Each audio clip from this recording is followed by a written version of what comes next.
పాసమైలారం పేలుడు ఘటనలో rescue operation ఇంకా కొనసాగుతోంది.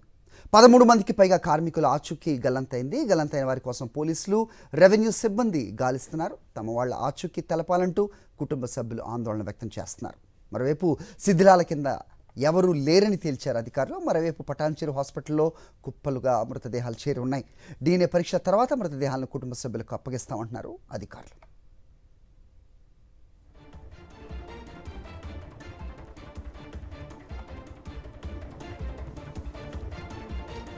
ఇదే అంశంపై అప్డేట్స్ మా కరెస్పాండెంట్ సాయి కిరణ్ అడిగి తెలుసుకుందాం. సాయి కిరణ్, చెప్పండి, మొత్తానికి శిథిలాల కింద ఎవరు లేరనేది అయితే తేల్చారనే అప్డేట్ అంతోంది. ఏంటి మీ దగ్గర ఇన్పుట్స్? మృతుల సంఖ్యలో ఒకంత సందిగ్ధం నెలకొన్న పరిస్థితి చూస్తున్నాం. హాస్పిటల్ వర్గాలు 35 అంటున్నాయి. దాదాపు 45 మృతదేహాలను తీసామంటూ రెస్క్యూ సిబ్బంది చెబుతున్న క్రమం. సో క్లారిటీ ఎప్పటికల్లా వచ్చే అవకాశం ఉంది. ఏంటి మీ దగ్గర ఇన్పుట్స్?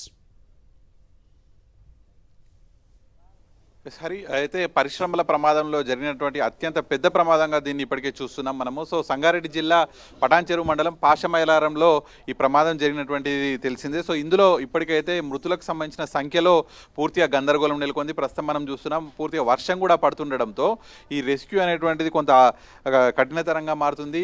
ఏదైతే ఆ స్లాబ్ ఏదైతే మొత్తం కూలిందో అదంతా డెబ్రీస్ ఈ వర్షానికి కొంత గట్టిగా మారిపోతుంది. సో ఏదైతే ప్రమాదం జరిగినటువంటి సమయంలో కార్మికులు ఎవరైతే అందులో కింద ఉన్నారో ఇప్పుడు ఏదైతే మనం చూస్తున్నాం ఆ శిథిలాలు దాని కిందనే బాడీస్ ఇంకొన్ని ఒక 10-13 వరకు ఉండొచ్చు అనేటువంటి అనుమానాలు అయితే ఉన్నాయి. ఎందుకంటే చాలా వరకు వారి కుటుంబ సభ్యుల జాడ దొరకట్లేదు అనేటువంటి ఈ కంపెనీ చుట్టే ఇంకా ఆర్తనాదాలు పెడుతూ కూడా తిరుగుతున్నారు. అయితే ఇప్పుడు వర్షం కూడా పడుతుంది, కొంత జేసీబీలు లోపల ఉన్నాయి. అయితే అది అక్కడ జేసీబీలు వెళ్ళి కూడా సహాయక చర్యలు చేయడానికి కూడా వాళ్ళకు కొంత ఆలస్యం అవుతుంది. ఇక్కడ మనం చూస్తున్నటువంటి పరిస్థితి ప్రస్తుతానికి ఇంకా రెస్క్యూ జరగట్లేదు, కాసేపట్లో మొదలవుతుందని చెప్తున్నారు. ఏదైతే కింద ఉన్నటువంటి పైపులను కావచ్చు, ఆ డెబ్రీస్ని వీటన్నింటినీ తొలగిస్తే ఆ స్లాబ్ కూడా కూలే అవకాశం ఉంటుంది అనేటువంటి భయంలో కూడా రెస్క్యూ టీం ఉంది. సో అది కనుక కూలితే కొంత రెస్క్యూ అనేటువంటిది ఇంకా కష్టంగా మారుతుంది. కాబట్టి కొంత చూస్తూ కూడా ముందుకు వెళ్తున్నారు. అలాగే పూర్తిగా కెమికల్ కావచ్చు, ఈ స్మెల్ అనేటువంటిది ఇంకా వస్తుంది.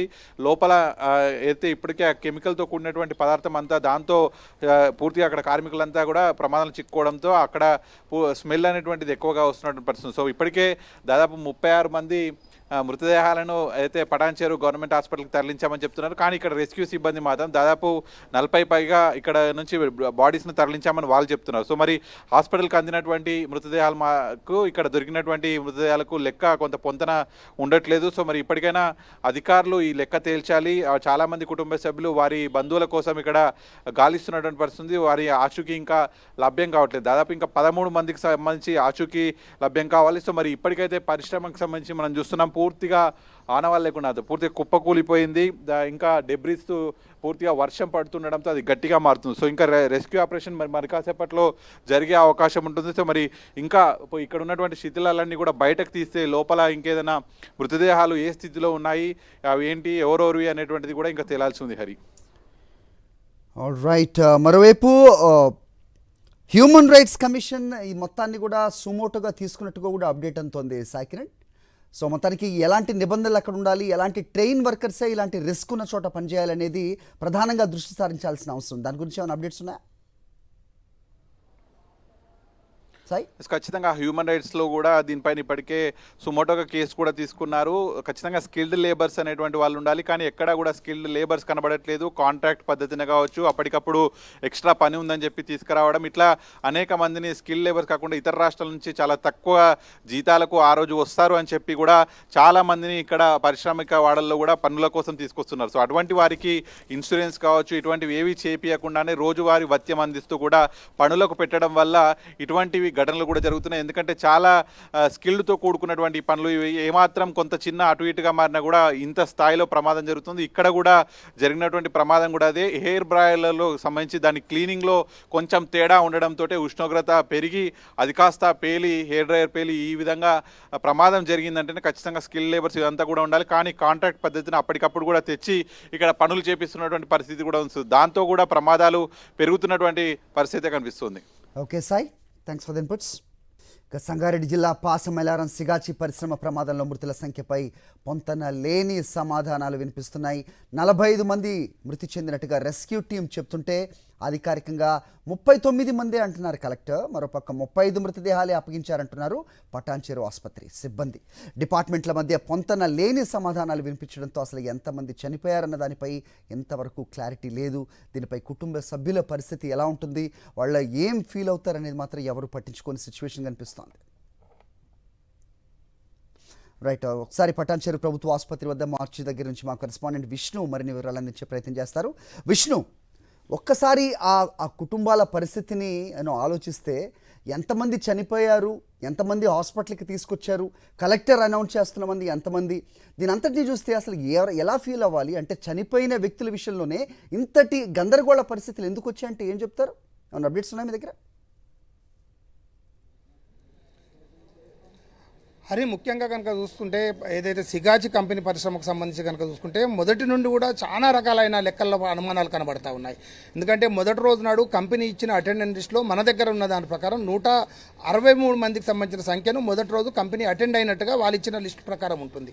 అదే రోజు మరుసటి రోజే దాన్ని 141 కుదించారు. అంటే 163 మంది వచ్చిన సిబ్బంది 141 కుదించారు. ప్రమాదం జరిగిన సమయంలో 141 మంది సిబ్బంది కంపెనీ పరిసర ప్రాంతాల్లో కంపెనీలో పనిచేస్తున్నట్టుగా అఫీషియల్గా ఒక రికార్డ్ ఇవ్వడం జరిగింది. దాని తర్వాత అందులో కేవలము 53 మంది మాత్రమే కంపెనీ నుండి సేఫ్గా బయటకు వెళ్ళినట్టుగా అధికారికంగా చెప్తున్న పరిస్థితి కనబడుతుంది. అంటే ఈ 143 మందిలో అధికారికంగా 53 మంది కనుక పోతే మిగిలిన 85 మంది పరిస్థితి ఏంది అన్నది ఎవరికి కూడా అంతుచిక్కలేని పరిస్థితి కనబడుతుంది. అయితే ఇక్కడ మనం గమనించాల్సిన అవసరం ఏంటంటే ఎక్కడైతే ప్రమాదం జరిగిన తర్వాత ఎన్డీఆర్ఎఫ్ సిబ్బంది కానీ రెస్క్యూ టీము కానీ రెవెన్యూ డిపార్ట్మెంట్ చెప్తున్న దాని ప్రకారము 49 మృతదేహాలు మాకు లభ్యం కావడం జరిగింది. 49 మృతదేహాలకు సంబంధించిన మృతదేహాలను మనం పంపించడం జరిగింది అని చెప్పని ఎన్డీఆర్ఎఫ్ సిబ్బంది చెప్తున్న పరిస్థితి.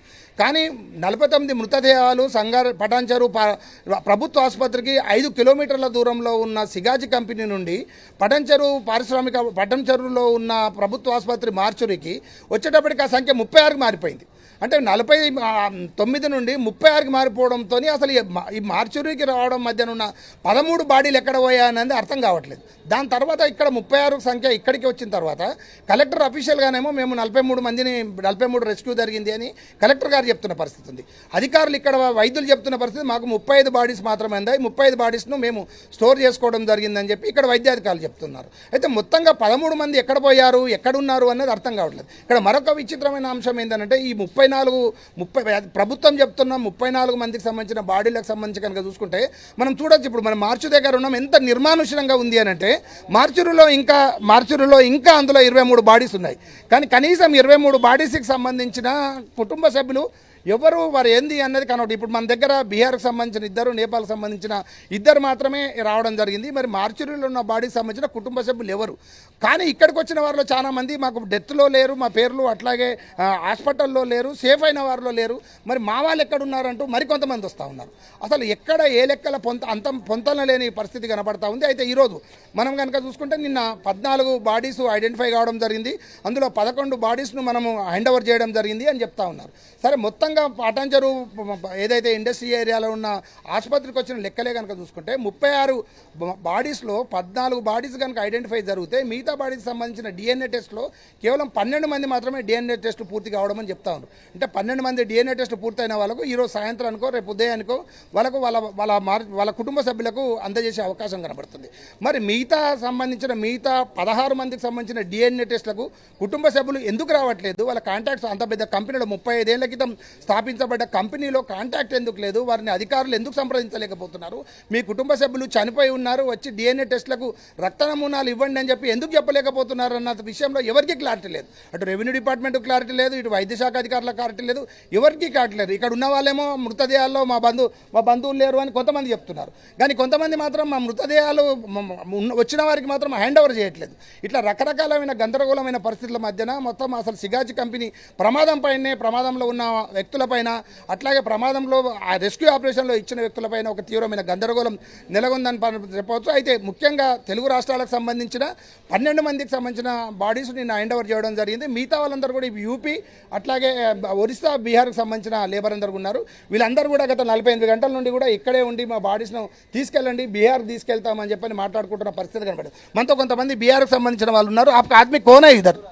ये राजू है। क्या काम करता था? ये चीचक कंपनी में काम करता था। कब मालूम हुआ आपको? हमको मालूम हुआ परसों। ఓకే, మొత్తంగా కనుక చూసుకుంటే ఇక్కడికి వచ్చిన వాళ్ళందరూ కూడా మేము వచ్చిన తర్వాత కూడా మాకు బాండి సాండోర్జల్ మేము నేపాల్ తీసుకెళ్లాలంటే బీహార్ తీసుకెళ్లాలంటే మరో 48 గంటలు పట్టే అవకాశం ఉంది. కాబట్టి వెంటనే మాకు మా కుటుంబ సభ్యులకు బాడీ హ్యాండ్ ఓవర్ చేయడానికి పరిస్థితి అయితే ఇక్కడ కనబడుతుంది. మొత్తం గందరగోళం మధ్యన పటాన్చెరు ప్రభుత్వ ఆసుపత్రిలో గందరగోళం మధ్యన మృతుల లెక్కలు ఉన్నాయని చెప్పి చెప్పవచ్చు. వారి రైట్ విష్ణు.